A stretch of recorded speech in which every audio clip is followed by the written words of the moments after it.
Actually commercial ఇప్పుడు మనం పరదా సినిమా అంటే మూవీస్ నేమ్స్ ఇక్కడ చెప్పకూడదు.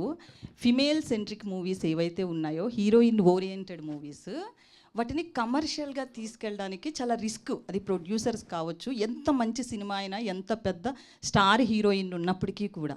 సో కమర్షియల్గా ఈ సినిమాని ఎట్లా వర్కౌట్ చేసుకోవడానికి ఎలా డీల్ చేస్తారు అని అడుగుతున్నాను నేను. మీరు కోర్టు సినిమా చూశారు కదా, కమర్షియలా కాదు, కంటెంట్ నచ్చింది.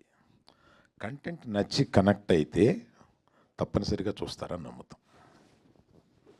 That's all. Okay, great.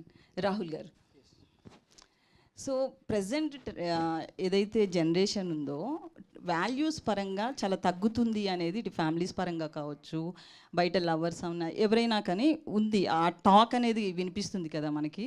So ఇప్పుడున్న జనరేషన్కి వాల్యూస్ పరంగా ఎట్లా యూజ్ అవుతుంది అంటారు? ఎందుకంటే ఇదంతా కూడా విమెన్ సెంట్రిక్ లాగే అనిపిస్తుంది వన్ సైడ్లో. బట్ ఆయన రోల్ని మనం పక్కన పెట్టలేము. అది లాస్ట్లో హీరోయిన్ నో చెప్తుందా లేకపోతే ఏమవుతుంది అనేది పక్కన పెడితే వాల్యూస్ పరంగా ఎలా ఉండబోతుంది? ఈ సినిమా ఏ టైప్ సినిమా అంటే ఈ సినిమా డీల్ చేసే టాపిక్స్ ఎలాంటిదంటే 10 ఏళ్ళ ముందు కూడా రెలవెంట్, ఇవాళ కూడా రెలవెంట్, నాకు తెలిసి 10 ఏళ్ళ తర్వాత కూడా రెలవెంట్ ఉంటుంది. కొన్ని టాపిక్స్ ఒక అమ్మాయి ఒక అబ్బాయి మధ్యలో ఉన్న రిలేషన్షిప్లో కొన్ని టాపిక్స్ కాంటెక్స్ట్ ఎలా ఉంటాయంటే ఒక 5 ఇయర్స్కి ఒకసారి జనరేషన్ బట్టి మారుతూ ఉంటుంది. కొన్ని టాపిక్స్ ఎలా ఉంటాయంటే అది ఎప్పటికీ మారవు. ఈ సినిమా ఎప్పటికీ మారని ఆ టాపిక్స్ గురించి. So I don't think that will be an issue for us. And ఈ జనరేషన్స్కి వాల్యూ తగ్గుతుందని అయితే నేను చెప్పనండి. అంటే ఒక్కొక్క జనరేషన్కి ఒక కల్చరల్ కాంటెక్స్ట్ వేరే ఉంటుంది, వాళ్ళ మైండ్ సెట్టే వేరు.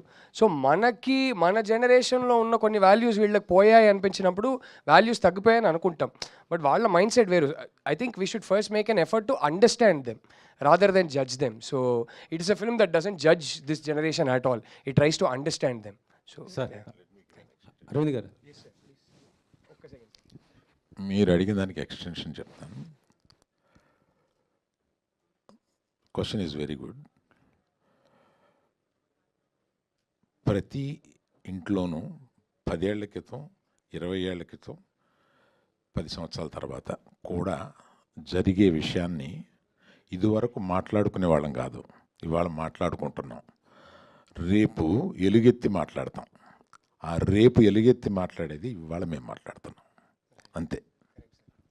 అంటే రాహుల్ గారు, ఇప్పుడు సార్ చెప్పారు కాబట్టి అంటే ఇది ఎక్కడైనా జరిగిన సంఘటన సార్? అంటే ఏదన్నా దీనికి రీజన్ ఏంటి అసలు?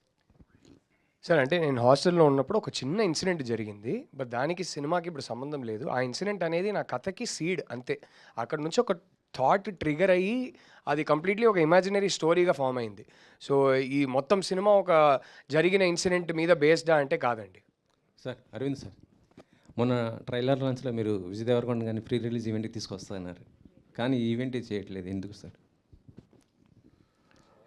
రష్మిక రానప్పుడు విజయం వస్తాడండి.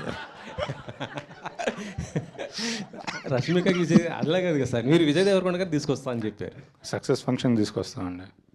రష్మిక హీరోయిన్ కనుక ఆయన్ని పిలిస్తే రెలవెంట్గా ఉంటుందని అనుకున్నాను. ఆమె లేనప్పుడు ఇంక రెలవెన్స్ ఏముంది?